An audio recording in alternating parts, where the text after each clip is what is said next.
Hi, in an earlier video I showed examples of sending MIDI Command Control or CC messages to a VST plugin from inside an application written in C++. Sending CC messages was relatively straightforward, but what about SysEx messages? In this video I will explain how to do that. Just to be clear, the context of this discussion is C++ programming for plugins written with Steinberg's VST version 2 API. VST version 2 is no longer supported by Steinberg, but I believe most plugins you can find on the internet are still version 2 rather than version 3 plugins, so I think this discussion is still relevant. The application you see on the screen uses the Yamaha SYXG50 VSTi plugin, but it will work equally well with Roland's Sound Canvas plugin or with other version 2 VSTi plugins. This is a program I am working on right now, so I'll use it to show you how to send SysEx messages to the plugin. First, let us see what the Steinberg VST documentation says about SysEx messages. It defines a VST MIDI SysEx event structure, which is rather different to the VST MIDI event structure we used for CC messages. The number of bytes already differ. If you count them, you'll see that the MIDI event structure has 32 bytes, and the SysEx event struct has 29 bytes on 32-bit machines and 37 bytes on 64-bit machines, since the reserved 1 and reserved 2 pointers are either 32 bits or 64 bits. That got me confused initially, not least because the data in these structures will have to be packed into a VST event struct before it is sent off for processing, and that structure is different again. Here is the process events function. It accepts a pointer argument to a VST events structure, which in turn has a pointer to a couple of VST events. Back under the VST MIDI SysEx event structure reference, we find the most extravagant documentation ever. I am overwhelmed by the massive amount of detail. I mean, really, half a sentence for a detailed description? Anyway, I guess it says that one structure has to be converted to the other. The MIDI SysEx event has to be casted from VST event. Or vice versa, I suppose, because we need to go in the other direction. That is, to convert a SysEx event structure to an event structure. Will that work, given that the two structures are so different? They are not even the same size. To cut a long story short, it does work, and now I'll show you how I implemented this. I'll use the GS reset system exclusive message as an example. As you can see, the Yamaha SYXG50 plugin can operate in either XG mode or GS mode. With these radio buttons, I can switch between the two modes. In the user interface code, this is the event handler for the GS radio button. This MIDI SysEx message structure is just a small struct I created to pass the SysEx data across to a C++ DLL where the rest of the program code resides. The SysEx data consists of the bytes we saw in the GS reset documentation. That MIDI SysEx message structure lands in the send MIDI SysEx message function in the DLL. Here it is placed into a MIDI message structure. The reason I do that is because I am using the same data structure for CC messages and SysEx messages internally during some of the processing cycle. This MIDI message is written into a buffer. On the other side of the buffer, we have program code to read the message from the buffer and do the processing. The processing is performed in a class called audio source. In the declaration of the class, we see some familiar structures. MIDI message is the thing that's read from the buffer.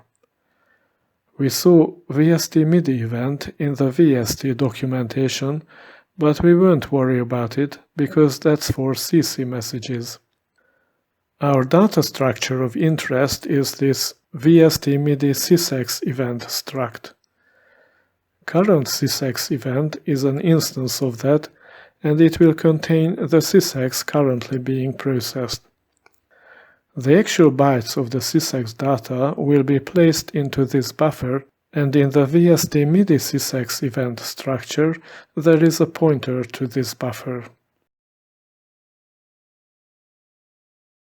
Now let's walk through the processing steps. So the MIDI SysEx message is read from the buffer. At this point, it is my MIDI message structure. Here we are checking if it is a SysEx type of message. And now I'll run the program and we'll step through the code in the debugger. By the way, in an application like this, where there is a front-end code and a back-end code in a DLL, you need to enable cross-module debugging by going to Properties, Debug, and turn on Enable Native Code Debugging.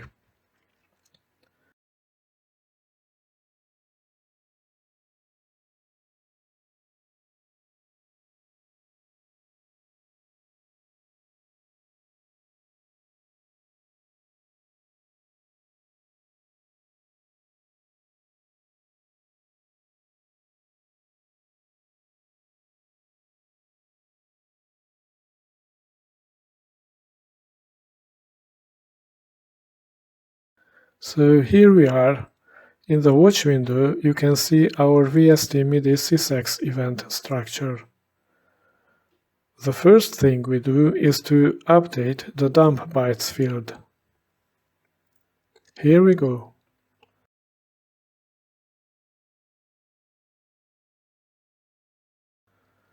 And then copy the actual SysEx data bytes into the SysEx buffer.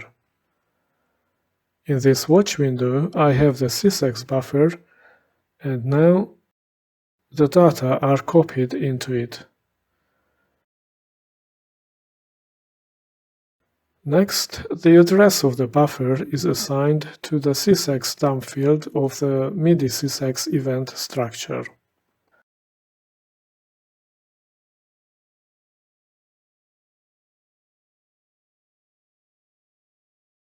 And now comes the bit which is just playing around with bytes in memory without regard to their names.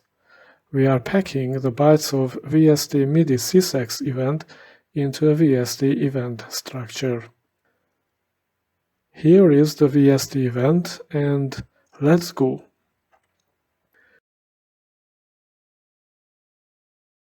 Now, the interesting pieces of information ended up in the data array. At index 0 is the size of the SysEx data.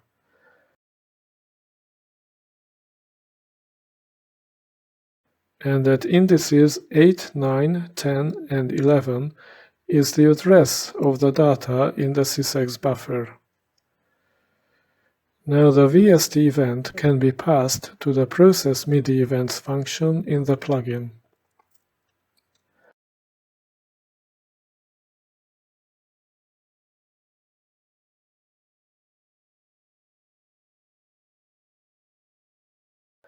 I'll quickly show you how this looks like in a 64-bit application. It is rather unruly.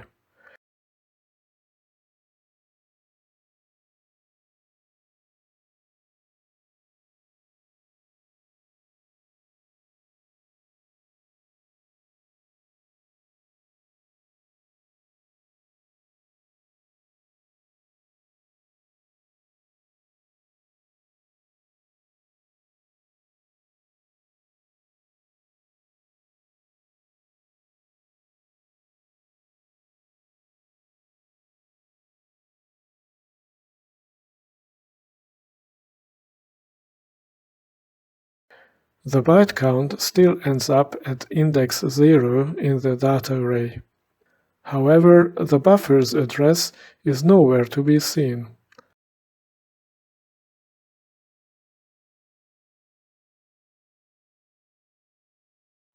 We have to go past the array, beyond the memory occupied by the VST event structure.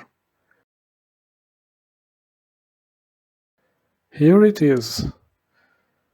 Interesting, isn't it?